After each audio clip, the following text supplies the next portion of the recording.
And I'm glad that punched out, ready to go. Awesome, thank you, appreciate it. That's what I got. Somebody's made it for something.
You have an ETA?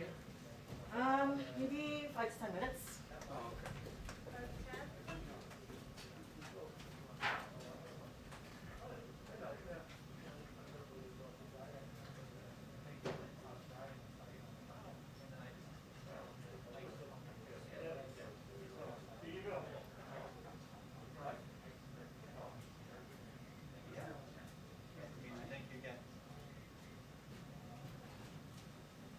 Fine. Yeah, for both 5 minutes.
A little more guidance would be good, guys. Come on. No.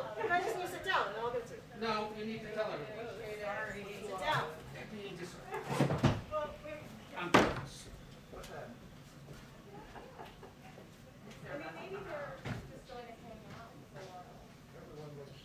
Everyone looks upset. We know it. 2-minute warning, 2-minute warning. The press briefing will begin in 2 minutes.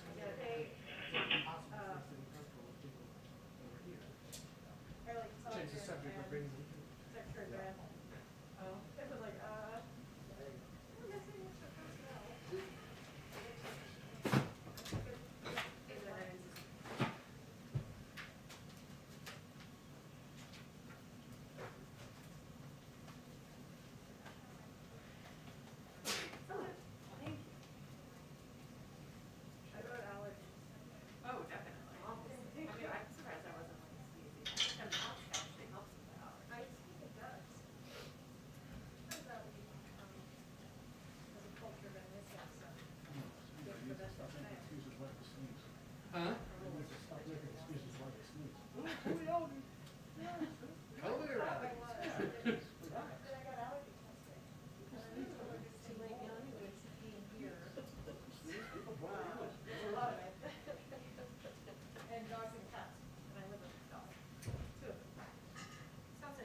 Assume every microphone. Exactly.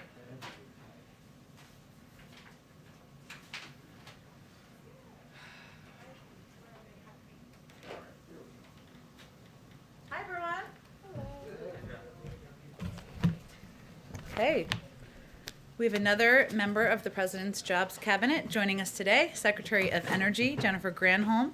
Secretary Granholm is just the second woman to lead the Department of Energy, where she will help America achieve President Biden's goal of net zero carbon emissions by 2050. She'll do this by advancing cutting-edge clean energy technologies, creating millions of good-paying union clean energy jobs, and building an equitable clean energy future. Secretary Granholm was the first woman elected governor of Michigan, serving 2 terms from 2003 to 2011.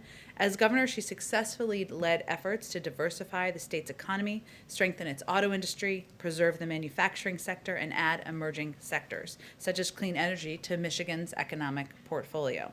Today, 1/3 of all North American electric vehicle battery production takes place in Michigan. The state is one of the top 5 states for clean energy patents, and 126,000 Michiganders were employed in the clean energy sector prior to COVID-19. She also was the first woman elected Attorney General of Michigan and served as the state's top law enforcement officer from 1998 to 2002. As always, she can take a few questions. I'll be the bad cop, and with that, I'll turn it over to you. Great. I get to bring my binder too, the double binder stack here. Thank you so much, Jen. I really am privileged to be able to share the podium with you today, and good afternoon, everybody. So, I think that President Biden asked me to be the Secretary of Energy because I was the governor during a time when the auto industry was on its knees, and when auto workers were finding themselves out of work through no fault of their own. I feel like I have looked into the eyes of people who have been desperate and at a loss more times than I can count. And I was also governor when we invested to diversify Michigan's economy to build Car 2.0, which is the electric vehicle, and the guts to that vehicle, the battery. And now here we are 12 years later, and General Motors is saying that their entire fleet is going to be electrified. It is a huge distance that we've traveled, and so much of that is thanks to the decision by the federal government to invest in saving the backbone of the manufacturing industry, which was at that point the the vehicle industry. The Obama-Biden efforts really made a statement and worked. And so we can do so much more than what we did in Michigan, and this is what the American Jobs Plan is all about. I feel so happy for America that we have a president who wants to invest in our country and in our workers and in our manufacturing. And so, to me, the fact that there is out there globally a $23 trillion market for clean energy products, for products that will reduce greenhouse gas emissions, is a massive opportunity for this country. And you better believe that other countries are seeing that opportunity as well. And our economic competitors are working to corner the market on those opportunities. Countries like China are pressing their foot on the pedal and revving up their electric engines, and they are thrilled to see that the United States is standing still while they are working to create jobs for their people. After I was finished being governor, I traveled to China to see their clean energy efforts. I was with a group, and we went to a city, and I was standing next to the mayor of the city in China, and during a demonstration, he leaned over to me and he said, "So, when do you think the United States is going to get a clean energy plan?" And at this point, and this was several years ago, I said, "Oh, I don't know. There's so much polarization. It's difficult in Congress to get consensus." And he just looked at me and he smiled and he said, "Take your time. Take your time." Because they saw our passivity as their opportunity. And it's not just in China, it's in other countries too. Understandably, countries want to corner this market on clean energy products because we have 195 countries who have committed to lowering their greenhouse gas emissions. So the question is, where are those products going to be built and who are they going to be built by? And it's going to take a lot of work, literally. We need millions of people in the United States working to lower greenhouse gas emissions. And we all know that in the 21st century, making sure that we have the right infrastructure is critical. Infrastructure is, yes, roads and bridges, but it is ports and airports, and it is trains, and it is the pipes that pump water into our homes, and it is the broadband that brings the world and learning to our children. It's the broadband that brings economic opportunity to our businesses. Of course, it's the electrical grid that keeps the lights on after what happened in Texas. Can anybody really doubt that electricity and the electric grid is part of the foundation of who we are as a nation, and we need to invest in it if we want to make sure power keeps coming to our homes. There's an interesting poll that was done in February by Consumers Reports, and they found that 76% of Americans think that broadband is as important as electricity and water. I mean, how can we not agree that broadband is infrastructure? And yet, we have been disinvesting in infrastructure as a nation for decades. In infrastructure, in research and development, and in manufacturing, all of them we have been disinvesting in. Infrastructure, as you know, is now the smallest share of our economy since World War II. We are at a 72-year low with respect to manufacturing. Research and development has been dropping since the 1960s. China and our economic competitors are investing in research and development because they want to seize the future. They want to surpass the United States. And if we allow that to happen, we will be weaker as a nation and we will fall. And we cannot do that. And that's what this American Jobs Plan is all about. So we can't just sit around saying we need to do this. It's bipartisan. We know that Republicans and Democrats, it's a joke in Washington, Infrastructure Week, and Democrats and Republicans have been making that joke, but it's not a joke anymore. We need to get it done. And there is bipartisan support for these elements, these basic elements. So starting on Inauguration Day, just to say a word about what DOE, Department of Energy, has been doing, we've been rolling out efforts to research and development and deploy clean energy technologies with an eye toward creating jobs. And if the American Jobs Plan passes, this will be able to be put on steroids.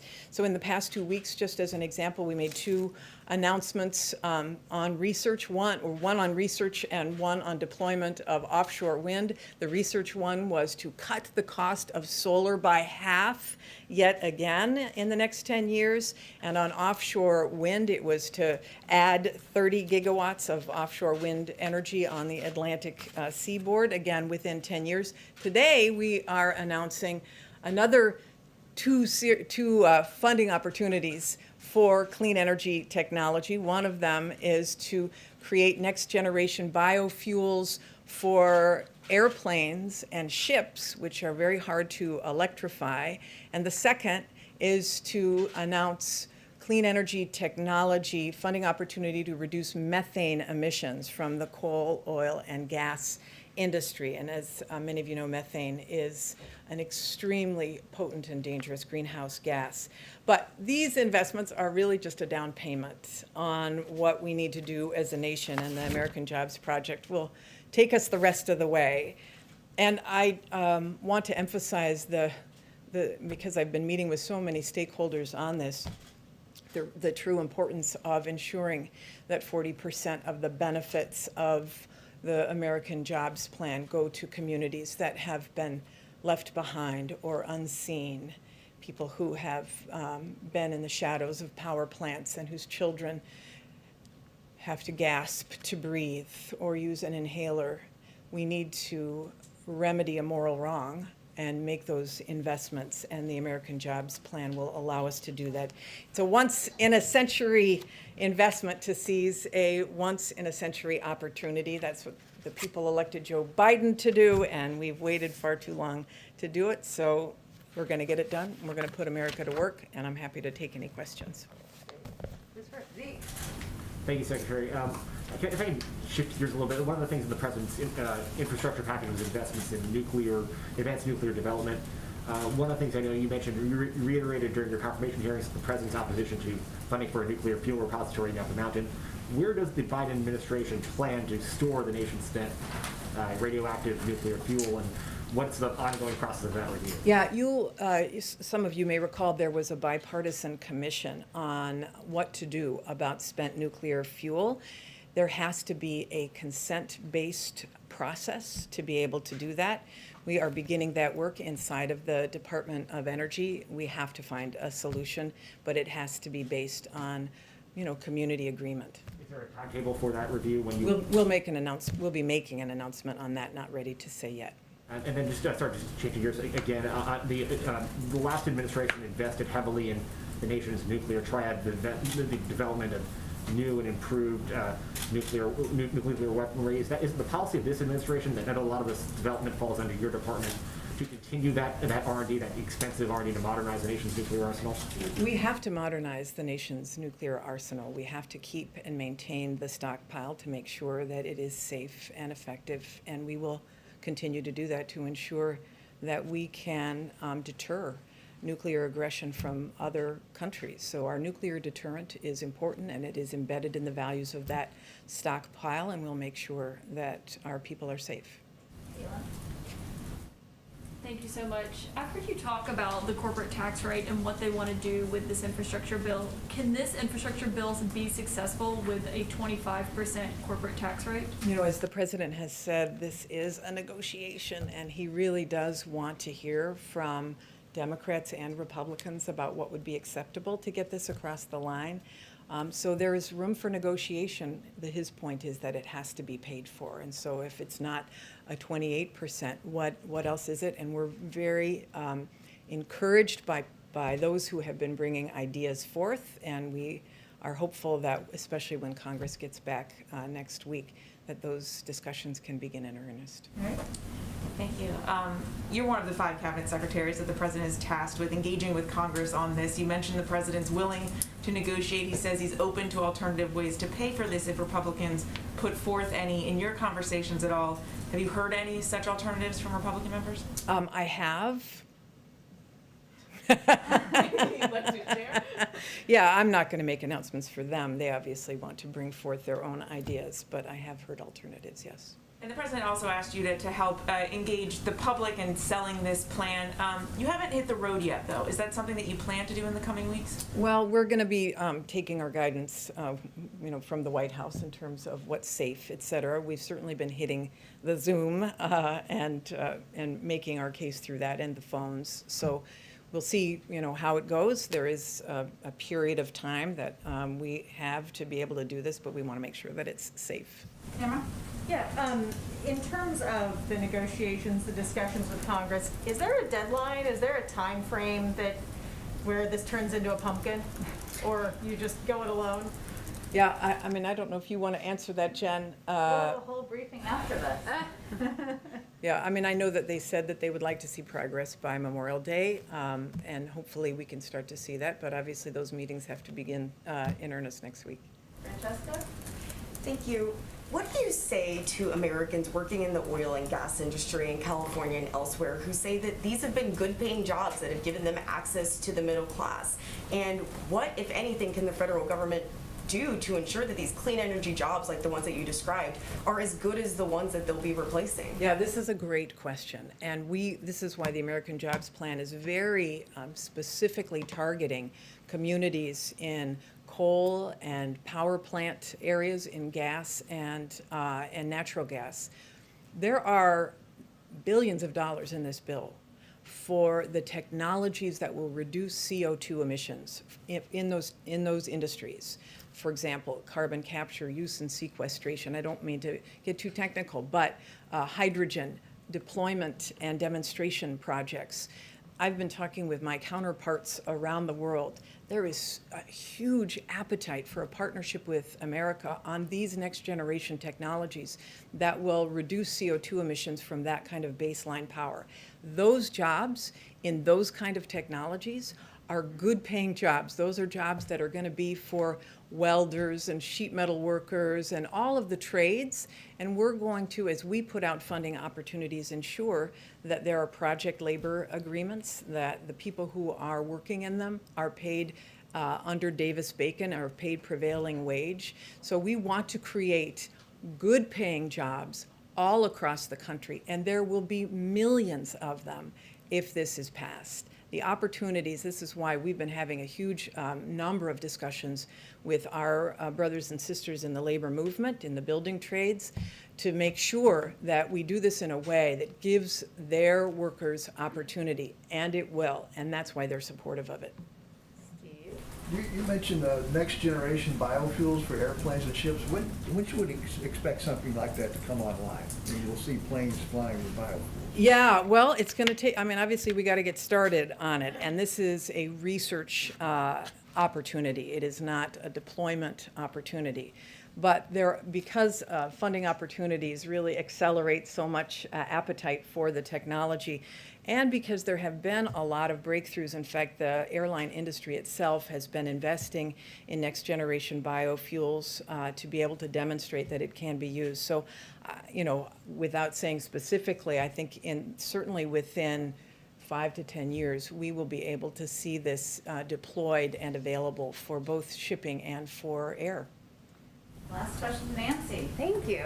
I'm wondering how, you're talking about how the American Jobs Plan, if it passed, would create good jobs.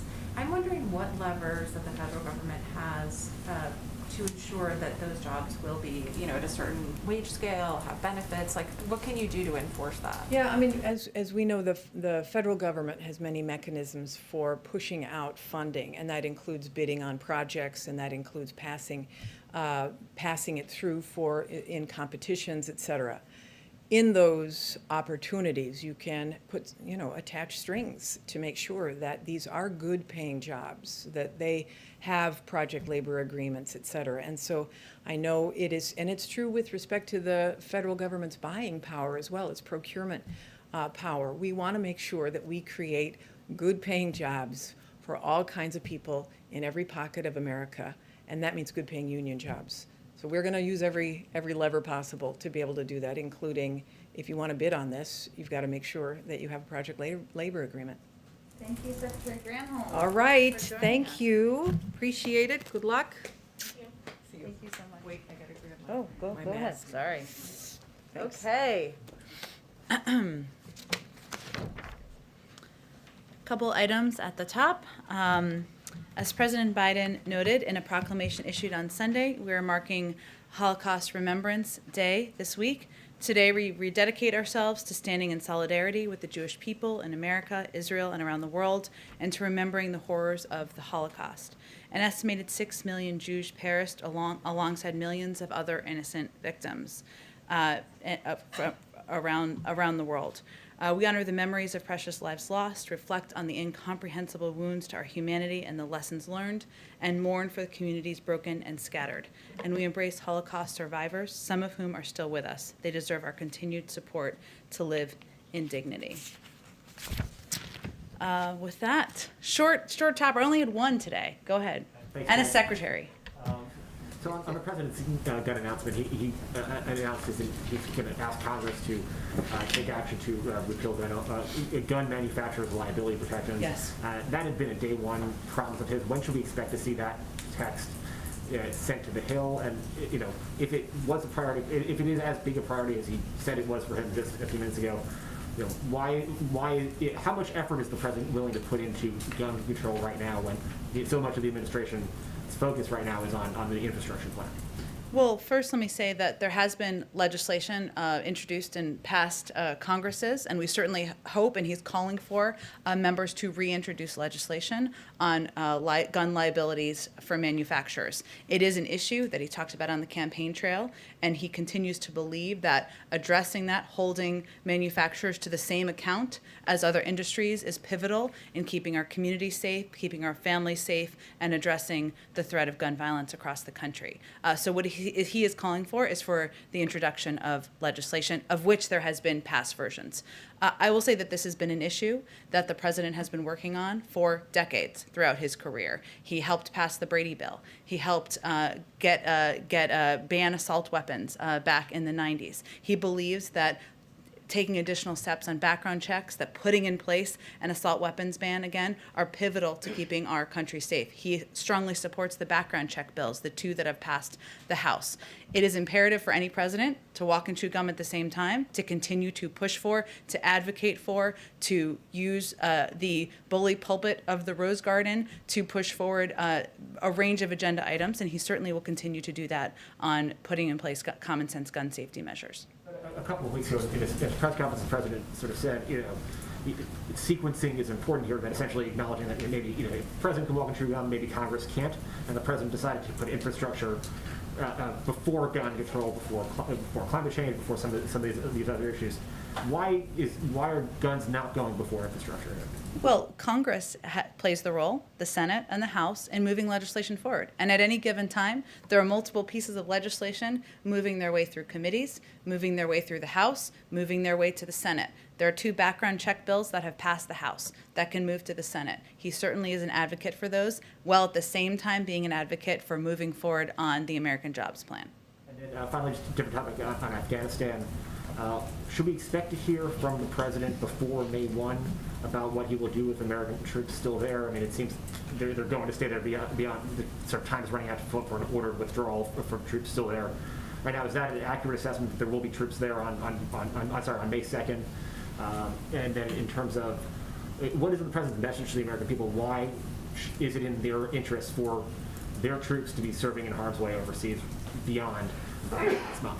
Well, I'm not going to get ahead of the president's decision and announcement. I expect you will hear from him before May 1st. He has been consistent and clear that it is operationally challenging to get troops out by May 1, which is not a deadline he put in place. It is a timeline put in place by the prior administration. And there are certainly conditions on the ground, including efforts at diplomacy, efforts to negotiate with the Taliban, that have been underway for the last several weeks. But you will certainly hear from him, and once you do, we can absolutely have a conversation about where we go from here. Go ahead. Thanks, Jen. Given the narrow majorities in the House and the Senate right now, does the president think enacting universal background checks this year is doable? I think the president is going to leave the analysis of what's viable and doable to all of you and people on the outside, and certainly he's not vote counting himself, but he is also clear-eyed about the challenges in moving forward with legislation with the current makeup of the Senate. He is going to continue to advocate for that, as he did just today, just this morning in the Rose Garden, surrounded by some of the bravest and most courageous advocates for gun safety legislation in the country. But he also is not going to wait. And that's why he took action on, announced several steps that can be taken in the form of executive actions, in the form of guidance, and in the form of nominating someone to lead the ATF, because he feels you can't wait, and he's going to use the power of his presidency to take steps forward. Because this gets a little bit of what Zeke was getting at. I mean, we have a jobs cabinet now. We have face-to-face and Zoom meetings ongoing with Republicans and Democrats about infrastructure. Should we anticipate a gun control cabinet or meetings with Republicans about this issue?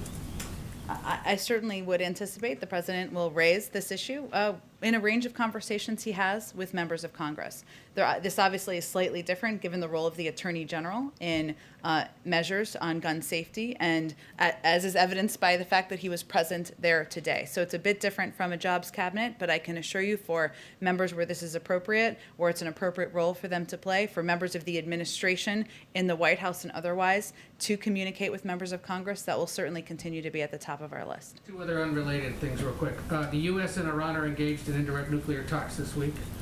Will Americans detained in Iran be part of those discussions? Certainly, Americans detained in Iran is an issue that we have raised with partners around the world and those who are having direct discussions with the Iranians.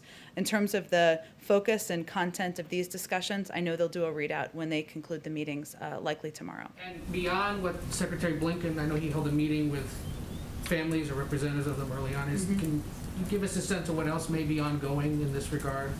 In the effort to get Americans back to Americans who Iran. are detained, the efforts would certainly be led by our diplomats and our negotiators out of the State Department, hence your reference to Secretary of State Tony Blinken. And obviously these discussions are often raised through different channels we have with the Iranians, given the fact that we're not currently having direct talks on even issues like the nuclear negotiations, but I'm not going to have an update beyond that from here. And then tomorrow, the Army Corps of Engineers will be at a federal court hearing regarding the fate of the Dakota access pipeline.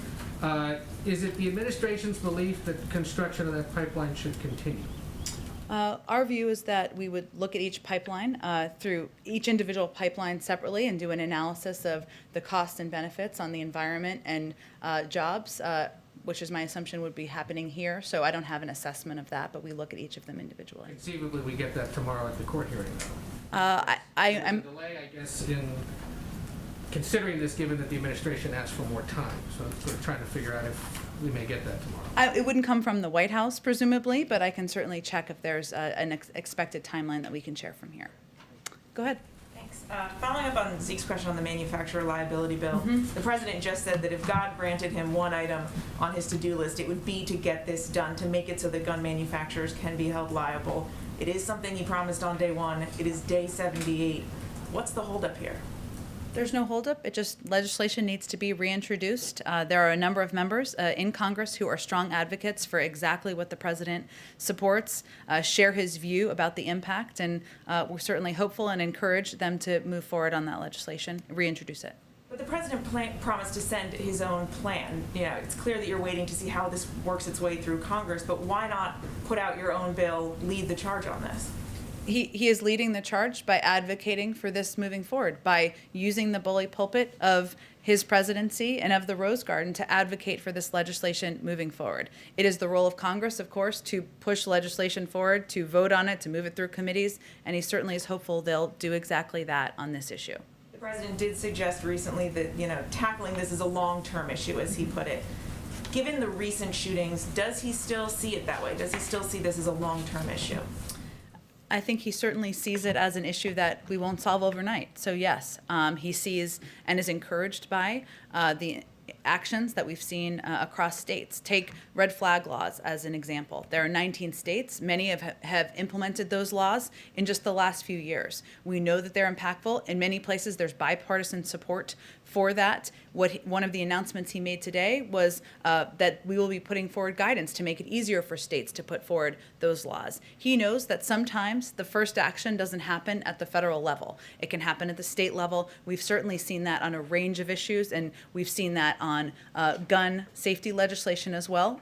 So he's encouraged by that, but knows that it can be a long journey. And has he been in touch with Leader Schumer about the next steps forward, especially on these bills that have passed the House? He, as you know, he's regularly in touch with Leader Schumer, who shares his commitment and concerns about the impact of gun violence on our communities, on this country, and they certainly discuss this among a range of other issues. The president does actually have it here, the list of all the promises that he made during the campaign of gun actions that he wanted to take. Obviously, you're doing what you think you can unilaterally, waiting for these measures to work its way through Congress. Does the president feel that he's doing everything he can to meet the scope of these commitments right now? Well, today the administration announced initial actions to address gun violence. There will be more. That is absolutely his commitment. And he also will use the power of his presidency, his voice, his political will to advocate for actions in Congress. He also recognizes that there are incredible roles to be played by many of the gun safety groups and leaders that were here today who have helped pass laws in states across the country on everything from background checks to red flag laws. efforts that have had a measurable impact in states to reduce incidents of gun violence, of homicide, of suicide as a result of guns. So he will remain engaged with those groups and those leaders as well, and he will work on this through many levers. Go ahead, Caitlin. With these ghost guns, they can basically be bought, printed, and assembled at home. So how is the president confident that this rule can be enforced? Well, it's a rule that is being put in place by the Department of Justice. It is certainly a step to make that more difficult, to regulate an area of gun production that has not been regulated previously. So it's something that will have to be worked through law enforcement officials around the country, through the Department of Justice. Right, but if you're like doing it at your house, how are they going to know to be able to enforce that? Well, there's the purchase of kits, of course, that's part of it, but certainly putting in place steps to make it more difficult, to make it harder, to regulate the ability to gain access to ghost gun kits is certainly a step forward, in our view. Okay. My other question is on the ATF nominee. When is he expected to formally nominate David Chipman to this role? I mean, put forward his nomination to Congress? I would expect quite soon. I don't think there's any reason for a delay of that. I will say that David Chipman, who, for others who are not as familiar with his background, because I know there's been a Twitter about him out there, but he has 25 years of experience at the ATF. He has helped with the 1993 World Trade Center bomb. He helped while he was there. There was investigations into the World Trade Center bombing and Oklahoma City bombing. He's overseen complex firearms trafficking cases, and he is a gun owner himself. So the president's view is there's no one better to lead the ATF. He's certainly looking forward to putting his nomination forward, and I expect there would be no delay in that. Given his history as a gun control advocate, is the White House worried that this is going to be an uphill battle to get him confirmed? Well, it's up to Congress. He's also somebody who has certainly been an advocate for gun safety measures, but he also has 25 years of experience at the ATF. He's been involved in he's played a pivotal role in investigations. He is a gun owner himself. So he has a broad swath of qualifications, and certainly we believe he's somebody who should be seriously considered by Congress. So you're confident he can get confirmed? Well, that's up to the Senate. The president gets to pick who he wants to nominate. He's nominated somebody who is qualified, who has decades of experience, who is a gun owner himself, and it is up to the Senate to decide if they move forward with his nomination. My last question, is on the refugee cap that the president has proposed raising to $62,500, but he's not actually formally signed the paperwork yet. Is the White House still committed to raising that cap to $62,500 by this fiscal year? Yes. And so we should expect that before October. And it's not going to change from $62,500 is my other question. I don't anticipate that. It is that it would change, I should say. It is the president remains committed to raising the cap. Go ahead. Yeah, following on Caitlin, have you counted the votes? Do you think that Chipman can be confirmed by Democrats alone? It seems as though there may be at least one Democrat who I can think of who has a decent grade with the NRA and may not support an ATF director. Are there any Republicans that you could win over, or is this going to be a nomination that languishes like so many other ATF directors have in the past? We're certainly familiar with the history. The president would not have nominated him if he didn't think he was qualified and didn't think he was someone that the Senate, members of both parties, should give fair hearing to, seriously consider confirming. But we just announced his nomination today, so I don't have an assessment of the legislative outlook quite yet. Okay, quickly, when is the address to a joint session of Congress? Have you figured out that, or the logistics on that, what it'll look like?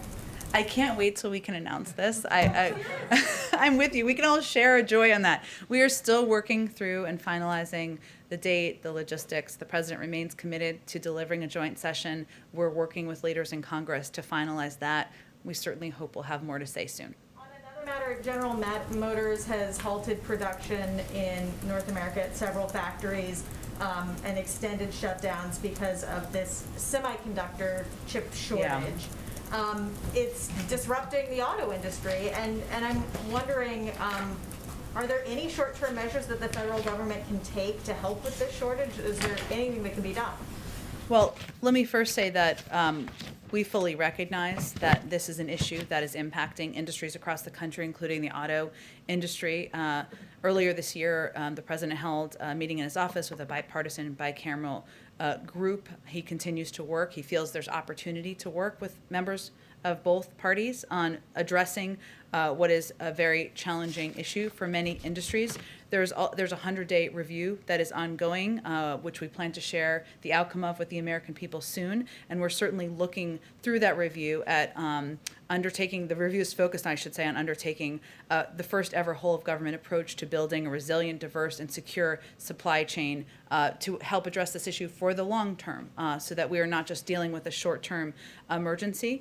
The president has also proposed, included, I should say, $50 billion to create an office at the Commerce Department dedicated to monitoring domestic industrial capacity, because he recognizes that this is an issue that we will need to continue to address. And finally, next week there's going to be a meeting led by our NAC director and our national security advisor with a number of companies we should have more details on, hopefully by tomorrow for all of you, to help discuss, get some private sector input on how to address this issue. So this is something that there is a great deal of focus on at the highest level across government.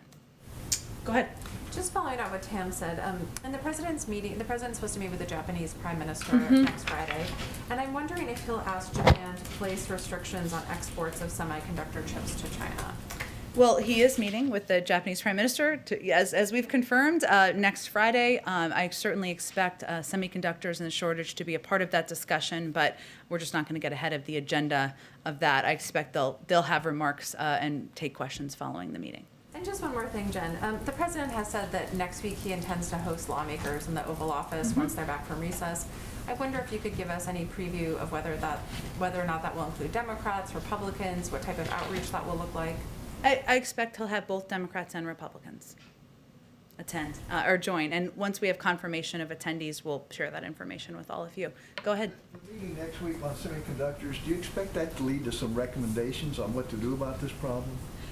I would say, Steve, that it's part of our effort. And again, it's led by the National Security Advisor and our director of the National Economic Council. So it shows you what a priority this is to the president, to have a discussion about best practices, what how the shortage is impacting their industries, take that information back as part of our 100-day review. I wouldn't say I'm predicting an outcome or an announcement immediately coming out of it, as much as it's part of our consulting processes. We're working to address an issue that's impacting a range of industries. Is there some complication to raising the refugee cap? We've been hearing about this for a couple of months now. No, we remain committed to it, and I know there's a question about signing the paperwork, but it remains a commitment, and when it's signed, we will update all of you on that as well. There's been an escalation of violence in Northern Ireland. Are you aware of this? You have a Yes. response to this? We You do. in touch with the parties? We do. We are concerned by the violence in Northern Ireland, and we join the British, Irish, and Northern Irish leaders in their calls for calm. We remain steadfast supporters of a secure and prosperous Northern Ireland in which all communities have a voice and enjoy the gains of the hard-won peace. We welcome the provisions in both the EU-UK Trade and Cooperation Agreement and the Northern Ireland Protocol, which help protect the gains of the Belfast Good Friday Agreement. At this point, I would expect that engagements and discussions are at the level of the State Department, and I expect my colleague over there, we'll see if he has an update on those engagements today in his briefing. Go ahead, Francesca. Thanks, Jen. Florida Governor Ron DeSantis announced a lawsuit today against the CDC and the federal government demanding that cruise liners be able to operate again. And Florida's Attorney General said the suit was filed this morning against those entities and HHS, pushing to have the government's conditional sale order declared unlawful. Does the White House have a response to Florida's lawsuit? We don't have a direct response to a lawsuit nor a comment on a specific legal action, but I will just reiterate that the CDC guidance is based on data and health and medical guidelines. Hence, that's why they put it out and why they regularly update it. The president has set forth July 4th as the date he'd like to see Americans who are vaccinated be able to gather in small groups. At the same time, the CDC said last week that there's a low risk for vaccinated Americans who travel. So does the president think it's an appropriate timeline of July 4th? That's what the cruise industry, specifically Norwegian travel, is asking for, is a July 4th date here. We would defer to the CDC on any updated guidelines, but I don't anticipate that. But I would defer to them on any expectation they have of changing those guidelines. Again, they base them on health and medical experts who work at the CDC. They base them on data. The president's announcement on July 4th has nothing to do with cruise lines, as you know. It has to do with incentivizing, encouraging Americans to get access to the vaccine when they can get vaccinated. As we know, by the end of May, we will have enough vaccine supply to ensure every adult American can be vaccinated. So that's more about gatherings, small gatherings in your backyards, which is quite different from cruises, of course. Well, the reason I brought up July 4th is because that's the date that Norwegian Cruise Line is asking for them to be able to allow to vaccinated individuals to be able to cruise. So that's where the July 4th date comes from. But also, more broadly speaking, they're asking in this industry for them to be able to be treated the same way that planes and airlines are able to be treated. So is there any specific concern that the White House has about allowing people who've been vaccinated to be able to resume cruising? Again, we rely on the guidance of the CDC, health and medical experts. There's a return to science in this administration. They have guidelines they've put out on cruise lines. If they decide to update them, that is their prerogative to do, but that's not a decision made by the White House. Go ahead. Since the last time you were asked about the state and local tax deduction. Jonathan Salant, by the way, I recognize you by your voice. I can't see your mustache. He has a good mustache, for anyone who doesn't know. Go ahead. Last time you were asked about state and local tax deduction. Yep. Since then, Speaker Pelosi has now come out in favor of removing the cap. You know, we know where Schumer stands on the cap. And we also know that enough House Democrats, mainly from New York and New Jersey, have said they won't support bills without removing the cap. And they could sink the bill if they stand to that thing. Given that, are you working with members of Congress now to try to find a way to address their concerns in the deduction cap? Well, we certainly know this is a proposal that a number of members have, and they've advocated for eliminating the SALT deduction, or returning the SALT deduction, I guess I should say. It is not a revenue raiser, as you well know, but we are open to hearing their ideas, whether it's this or whether it is different proposals or different numbers for the corporate tax rate, what it could be raised to, or whether it is different ways we can approach expanding broadband access or rebuilding our roads, railways, bridges, and helping our caregivers. So we expect this to be a part of the discussion. We expect members to continue to bring forward ideas, including around issues like SALT, and that will be a part of the negotiations moving forward. The other question is, before President Biden took office, he got a letter from advocates, safety advocates who lost loved ones in truck crashes. Mm-hmm. Truck crashes are up about 35% over the last 10 years. They asked them to support certain provisions, technology to reduce crashes. Those technologies, including automatic braking systems, speed limiters, were recommended on Tuesday by the National Transportation Safety Board. Is that something the President supports? Or going to have people in the agencies look at trying to impose some of those new safety restrictions? I'd certainly have to talk to him about it, but the good news is our Secretary of Transportation is coming tomorrow to the briefing room, so it sounds like a good question. Somebody can ask him as well. But we'll see if we can get something more for you before then as well. And one other thing, I know under the Obama-Biden administration, they began a rulemaking to address sleep apnea, which was implicated in several fatal crashes. It was dropped in 2017. Is that something, again, you guys are looking at resurrecting that rule? I remember that rule well. I would have to check with our team who works on rulemaking as it relates to transportation. And again, these all sound like good questions for our Secretary of Transportation, but we'll work in between now and then to get you some answers as well. Go ahead, Ann. Yeah, just back on the liability, gun maker and liability issue again, at the risk of flogging a dead horse. I'm just wondering if you can explain what changed between when, as a candidate, Biden said that he would send legislation himself on day one to now, day 70, whatever it is, when your position is that Congress should do this on its own. Is that right? What I don't think we're saying on its own, on their own. Just like there is legislation on banning assault weapons that the president supports, there's legislation on expanding universal background checks, which he supports. There's also been legislation, many cycles of Congress on holding gun manufacturers to the same liability standards as other industries. So all I'm conveying is he would certainly advocate for that, as he did today. There is an opportunity to reintroduce legislation. We're certainly hopeful that members do that, and he would advocate for it and certainly use the power of the presidency to move it forward. Has he ruled out drafting something himself, or you guys yourselves? Well, I think it's not necessary. It's not perhaps necessary, given there have been a range of bills proposed that would address exactly this issue, and a range of leaders in Congress who have been advocates for putting in place common sense gun safety measures. I wouldn't rule anything out. All I'm conveying is that there has been a range of bills put forward in the past that he would support that would address exactly this issue. Go ahead, Ann. Go ahead. Actually, something Okay, go ahead. So there's a spike in coronavirus cases in Japan, and vaccines are in very short supply. With the Prime Minister coming next week and the Tokyo Olympics as a huge priority for the Japanese, is it still the U.S. position that American athletes should attend those games? And are you persuaded, is the President persuaded, that they will be safe?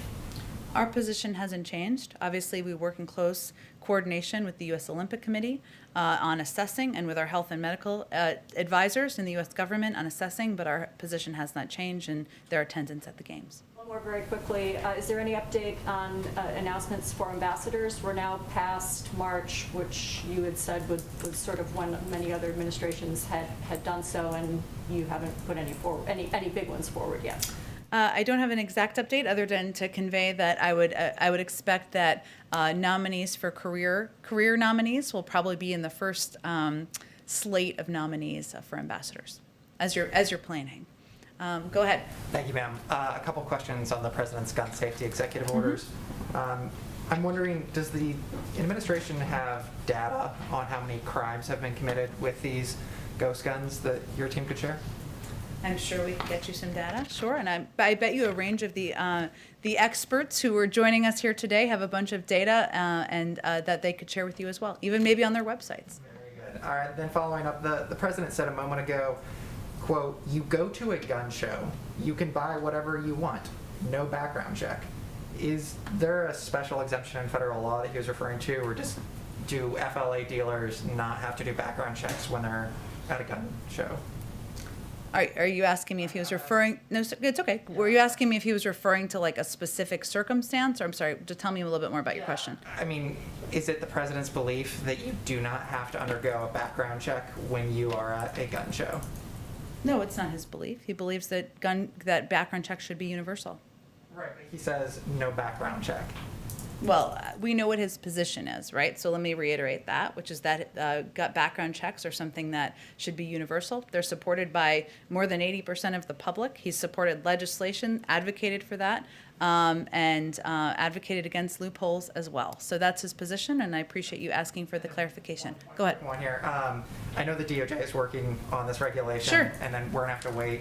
But with regards to the stabilizing braces, what's the message to people who, earlier on, before this was an issue, law-abiding folks who bought these and who weren't criminals? According to the Congressional Research Service, there's something like 40 million currently in circulation. What should the law-abiding American do as they await that regulation? I mean, should they expect buybacks, or should they be prepared to turn those in, or is this a confiscation situation?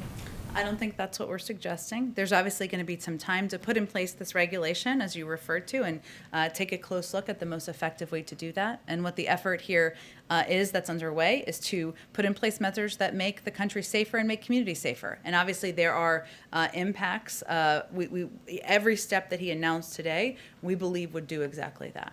Quick circle back from last week in terms of the scheduling of fentanyl as Schedule 1. I know it's a difficult issue with a lot of moving parts, but given that scheduling is set to expire in May, is the administration taking a closer look at the scheduling of fentanyl analogs?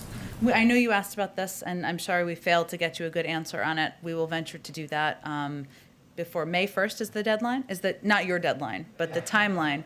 The timeline of the expiration. Is that correct? It's the first week of May. Okay, we will check that, and we will venture to do a better job getting back with you on that. Go ahead. As today's print cooler, I'm going to ask, I've imported myself. One of my colleagues can't be here because of COVID restrictions. And then I have a wild card question. Okay, I like this setup. Go ahead. All right, let's start with me. Okay. Despite warnings, anti-transgender bills are an illegal form of sex discrimination, a number of states have enacted into law measures against transgender youth, including a measure the Arkansas legislature enacted into law this week by overriding a veto of the governor.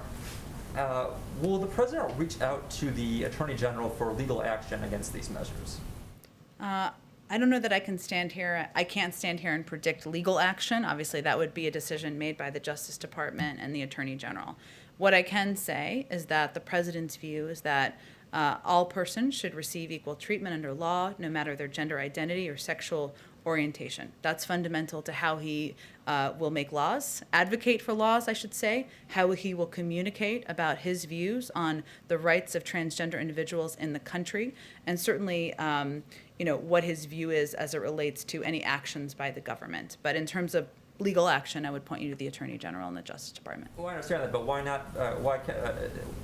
Why shouldn't the president be able to communicate with the attorney general on legal He action? certainly can. I don't have anything to predict for you on that at this point in time. And the question from my colleague is next. How involved is former President Obama and First Lady Obama in the Biden-Harris administration? Is President Biden seeking to bring back the often bipartisan portrait unveiling events at the White House? I'm certain we will have bipartisan portrait unveiling events at the appropriate time when COVID allows. I don't know when that will be, but that certainly would be something I know the president would support.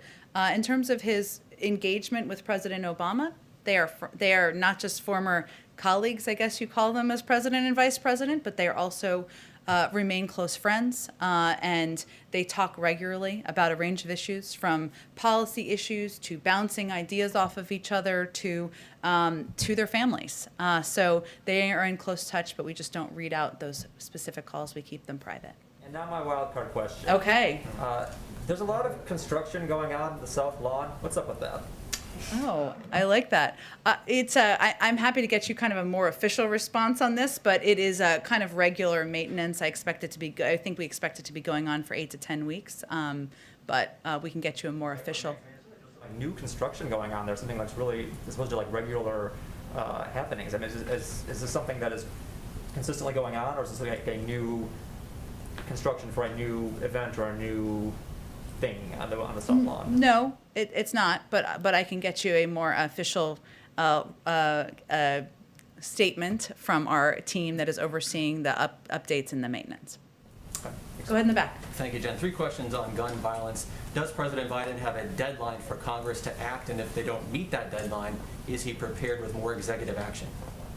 First, the president's not going to wait for Congress to act to take additional executive actions. This is the beginning. He will continue to have his team review, both from a policy and a legal standpoint, additional executive actions that are possible to take. I would just remind everyone that he also led the effort to put in place nearly 24 executive actions under the Obama-Biden administration, and he fully recognizes that the only way to put in place permanent long-term measures to keep our children, our communities, and our families across the country safe is by passing legislation. So he is also committed to that, but he's not going to wait. He can move on both levers at the same time.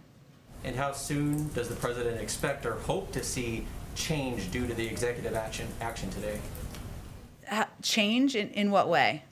How soon does he expect to see some of his policies in place? Well, there are certain periods of time of reviews for different components of this. Obviously, things like the guidance on red flag laws is something that states could use as soon as that's prepared and distributed to move forward on putting in place red flag laws. There are certain components of this that require 30 days, 60 days, et cetera. So I would say it just depends on the component of his what he proposed this morning. Final question for you. President Biden mentioned Fred Gutenberg by name in the Rose Garden today.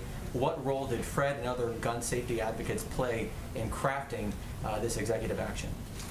Well, first I would say that people like Fred Gutenberg and Shannon Watts and Gabby Giffords, I mean, these are people who are absolute heroes on getting gun safety measures in place. They have led the effort when there was no appetite in Washington and none at the federal level to move forward on putting in place laws around the country. And the president recognizes that, and he has a huge respect and value for the role that they've played. That's why they were here today. He's had conversations, our team has had conversations at a range of levels with a number of these gun safety leaders through the course of the president's presidency, and they have ideas, they have proposals, and certainly that's taken into account as we were considering policy options to put forward today. Go ahead. Go ahead. German Chancellor Merkel spoke with Vladimir Putin today and demanded a withdrawal of the Russian troops on the Ukrainian border. What is the U.S. position, and has there been any contacts between the U.S. and Russia in the recent days about this issue? I don't have any additional contact to read out, aside from I think the last high-level contact was at the defense minister level that took place at the end of last week. But since you gave me the opportunity, let me just convey that the United States is increasingly concerned by recent escalating Russian aggressions in eastern Ukraine, including Russian troop movements on Ukraine's border. Russia now has more troops on the border with Ukraine than at any time since 2014. 5 Ukrainian soldiers have been killed this week alone. These are all deeply concerning signs.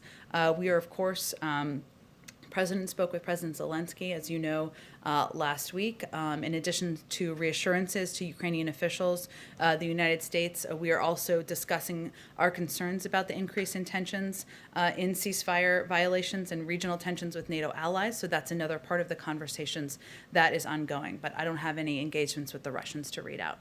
After issuing a multitude of sanctions in the last years, and even after calling Vladimir Putin a killer, as the president did, in general, what do you think? How is the influence? Does the U.S. and does the the West in general have any influence on Vladimir Putin? Do we have any influence on Vladimir Putin? Look, I think that is perhaps in some ways suggesting that just because someone does bad behavior, we shouldn't hold them accountable unless we know it's going to immediately change their behavior. And that's just not how we see foreign policy or how we see our engagement in the world.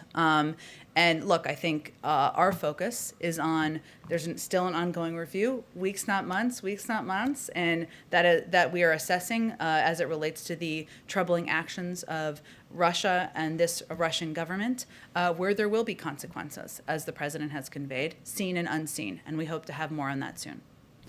Go ahead. Just to follow up on your answer there regarding former President Obama, because you said they are in touch fairly regularly. Mm-hmm. Can you more clearly define fairly regularly? No, that would be violating their friendship. Okay. Is it fair to say he is... The privacy of their friendship, I should say. Is he fairly regularly in touch with any other former president? I would say he is the president former president he's most frequently in touch with. Are we talking a few times a week? A few times a month? I'm not going to give it I'm not going to define it more, other than to say that they engage not just about important moments in our country, but also about their own families. They have a connection on a personal level, so they discuss a range of issues when they connect. Yeah. Go ahead, Caitlin. Does the president agree with Senator Manchin that budget reconciliation should not replace regular order in the Senate? Well, first, for those of you who read the op-ed today, or didn't read the op-ed, either way, did you all read it? Oh, surprised to hear. I will say there's a couple of principles the president has as it relates to engagement with Congress and how Democrats and Republicans should work together. The time has come to end these political games and to usher a new era of bipartisanship where we can find common ground on the major policy debates facing our nation. He also believes the issues facing our democracy today are not insurmountable if we choose to tackle them together. And he definitely believes that Republicans have a responsibility to stop saying no and participate in finding real compromise with Democrats. Does he agree with this line? Well, let me just say, those are all lines in Senator Manchin's opinion piece. Look, the president believes that there is a path forward to get in for this American Jobs Plan passed with bipartisan support. That's why he's going to invite Democrats and Republicans here. That's why he's going to hear from them on their ideas that they've already put forward. We're going to leave it to leaders in Congress to determine the mechanisms for moving things forward, but we think there should be every opportunity to do this on a bipartisan basis. Hey, Taylor, just one more thing. Yeah. Can you rule out those Russian sanctions coming this week? Coming this week? Yes.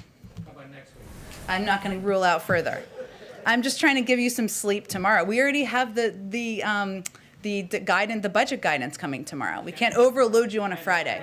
One more thing about infrastructure. I know that you mentioned Secretary Buttigieg would be here tomorrow. Unfortunately, due to social distancing, I will not be. So when it comes We to will the take roads your and- questions with one of your colleagues. We will email the print pooler, but Okay. with regards to the 20,000 miles of highways, roads, and main streets that are in the president's infrastructure plan, it also says it will fix the 10 most economically significant bridges in the country, and it specifically says it will repair the worst 10,000 smaller bridges. So the White House, to this point, has not released any sort of a list of these. So why isn't there a list that you can share with us? And presumably there is some sort of a list, because otherwise, where did you get the 20,000 and 10,000 numbers from? In terms of roads and railways that need to be repaired? Yes, where did those numbers come from? We can certainly get you a citation. What I did the other day, but I'm happy to reiterate, is explain that we expect that the package and the funding will come through a combination of grants, formula grants and competitive grants, right? And formula grants are allocated to states based on certain criteria, like the number of miles of an interstate highway or a population in a given urban area. Most of our existing transportation funding flows through formula grants. So with past infrastructure funding bills that have gone through Congress in the last several decades, this gives states a lot of flexibility in covering how they repair roads, how they repair things that need to be repaired in their state. The other the type of funding is competitive grants, which those 10 bridges you talked about, they would be through competitive grants. So these direct funding to certain policy goals, like the Tiger Grant program that was a part of the Recovery Act. So there's just different, we expect that to be how it's structured. That will all be discussed and finalized through our conversations with members of Congress, with leaders in Congress, about what the combination of those funding components should be. Thanks, Jen. If I can just get one final then question. Yeah. The Vice President talked a little bit about so the President talked about his role as Vice President leading the Obama administration's action on guns. We've seen a lot of conversations about gun control legislation in that Rose Garden before. Yep. Why does the President think that this time will be different than any other time, particularly when he was in the Vice Presidency for this legislation, and how much, and is he committing that it will be different, I should say? He is committing that it will be different. And if the President was just defeated, every time he was defeated on an objective or a goal, he wouldn't be president. So here he is. He remains an advocate throughout his life to putting in place gun safety measures. And it is something that he has been committed to, not just through words, but through action. And he believes it's something that, as president, he can help move forward and put in place more action. Thanks, Jim. Thanks, everyone.